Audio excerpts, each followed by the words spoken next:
हमारी आज की कथा है, एक बार देवताओं को भोजन मिलना बंद हो गया। वो भूख से व्याकुल होकर के ब्रह्मा जी के पास गए और अपनी पीड़ा बताई। कैसे किया ब्रह्मा जी ने उनकी मुसीबत का निदान, सुनिए कथा में सारा हाल।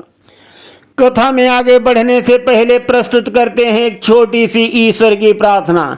और ये प्रार्थना हम सबको सुबह अवश्य करना चाहिए और देवताओं का भोग भी लगाना चाहिए।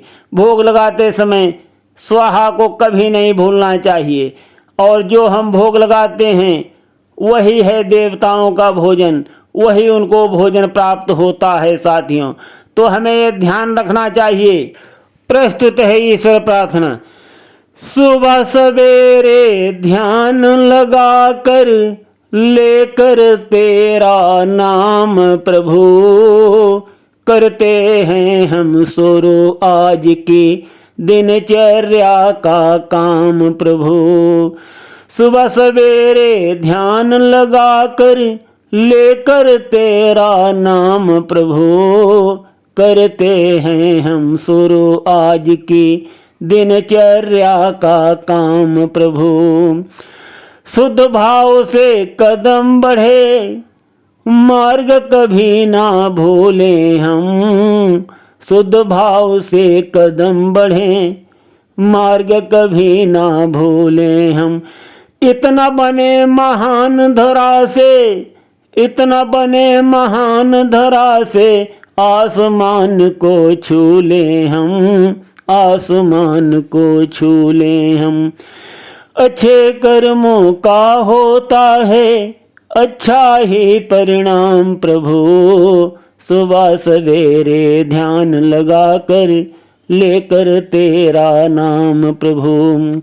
तो साथियों, जैसे हम भोजन करते हैं ऐसे हमें देवताओं को भी भोग लगाना चाहिए और इसके बदले में वो हमें बहुत से आशीर्वाद देते हैं, हमारी बहुत तरक्की होती है। तो ये काम प्रातःकाल हमको अवश्य करना चाहिए। आगे कथा विस्तार पूर्वक प्रस्तुत है। एक बार ऐसा हुआ कि छोटी सी त्रुटि की बदौलत देवताओं को भोग मिलना बंद हो गया और वो बहुत दुबले पड़ गए। उनकी हड्डियां निकल आईं, भूख से व्याकुल होने लगे। तब वो ब्रह्मा जी के पास गए। ब्रह्मा जी सभी देवताओं को इकट्ठा ब्रह्मलोक की तरफ आते देख करके बहुत मुस्कराए और उनका हालचाल पूछा। जैसे ही देवताओं ने ब्रह्मलोक में प्रवेश किया, ब्रह्मा जी की नजर उन पर पड़ी तो देखा, अरे देवताओं का तो बहुत बुरा हाल है। उनकी हड्डियां निकली हुई हैं और पेट जो उनका है पीठ में मिला जा रहा है। सभी देवतागण बहुत दुर्बल और भूखे दिखाई देते हैं।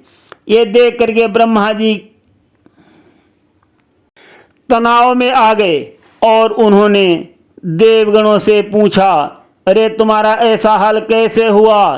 तुम्हारे चेहरों की तो चमक भी चली गई है और हड्डियां बाहर निकली हुई हैं, क्या कारण है? देवगण बोले, कारण तो भगवान ये है कि हम लोगों के पास कुछ भी खाने के लिए नहीं है। कुछ भी खाने को हम लोगों को नहीं मिल रहा है। भूख से हम लोग बहुत व्याकुल हैं। ब्रह्मा जी बोले, खाने को कुछ नहीं? मैं समझा नहीं तुम लोगों की बात। देवगण बोले, भूलोक पर पृथ्वी मनुष्यों को भोजन प्रदान कर रही है। उन्हें किसी तरह परिश्रम भी नहीं करना पड़ता है क्योंकि धरती में उन्हें फल और कंदमूल फल मुफ्त में मिल जाते हैं। किंतु यहाँ स्वर्ग में हमारे पास खाने को कुछ भी नहीं है। हम अपना निर्वाह कैसे करें? कैसे करें हम अपना निर्वाह? भूख से व्याकुल होकर के तो हम लोगों के प्राण भी निकल जाएंगे। ब्रह्मा जी बोले, यज्ञों के माध्यम से तुम लोगों को भोजन मिलता है। ये बात वेदों में लिखी हुई है। जब धरती पर मनुष्य यज्ञ करते हैं, हवन करते हैं, तब देवताओं के मुख कहे जाने वाले अग्निदेव के मुख में वो प्रसाद अर्पित करते हैं अग्नि में आहुतियाँ दी जाती हैं और वो सीधे आप सभी लोगों तक पहुंचती हैं। इसके बदले में आप सभी मनुष्यों को वरदान देते हैं, आशीर्वाद प्रदान करते हैं। यज्ञ और हवन जो हैं वो ऊर्जा के आदान और प्रदान के माध्यम हैं, जिससे सभी को लाभ मिलता है, सबको लाभ मिलता है। और ये सहजीविका का साधन भी है जो देवताओं और मनुष्य दोनों को पोषित करता है, दोनों को पालता है, ऐसा ब्रह्मा जी ने कहा। देवता बोले, ये तो हम सब जानते हैं। देवराज इंद्र कहने लगे, मनुष्य तो नियमित रूप से पृथ्वी पर यज्ञ और हवन कर रहे हैं, किंतु उनका प्रसाद हमारे पास तक नहीं पहुंच रहा है। ब्रह्मा जी बोले, क्यों नहीं पहुंच रहा है? देवता बोले, अग्निदेव के कारण। वे अपना कार्य ठीक से नहीं करते। कामदेव ने शिकायत की अग्निदेव की। ब्रह्मा जी अपनी शिकायत सुनते ही अग्निदेव हाथ जोड़ करके सामने आ गए और बोले कि भगवान, वास्तव में मैं दोषी हूँ। परमपिता, मैं वास्तव में दोषी हूँ। मैं मनुष्यों द्वारा चढ़ाए गए प्रसाद का भक्षण तो कर सकता हूँ, किंतु उसे देवताओं तक पहुँचाने में मैं असमर्थ हूँ, असमर्थ। मुझे वो कला नहीं आती, इसलिए देवता मेरे कारण भूखे रह जाते हैं। बताइए अब मैं क्या करूं, क्या करूं परमपिता? अग्निदेव की बातों को सुनकर ब्रह्मा जी हैरान रह गए, दंग रह गए और उन्होंने अपने चारों सिरों को खुजाने लगे, सोचने लगे। ब्रह्मा जी हैं अपने चारों सिर खुजला रहे हैं और देवगण जो हैं ब्रह्मा जी की तरफ टकटकी लगाए हुए देख रहे हैं, किंतु कोई उपाय नहीं सूझ रहा है ब्रह्मा जी को। तब उन्होंने विष्णु भगवान को याद किया और कहा, हे नारायण हरि, आप हमारी सहायता करो। ब्रह्मा जी की बात को सुनकर नारायण हरि ने कहा और प्रकृति की प्रार्थना करने का सुझाव दिया। नारायण हरि की बातों को सुनकर ब्रह्मा जी ने प्रकृति का आवाहन किया।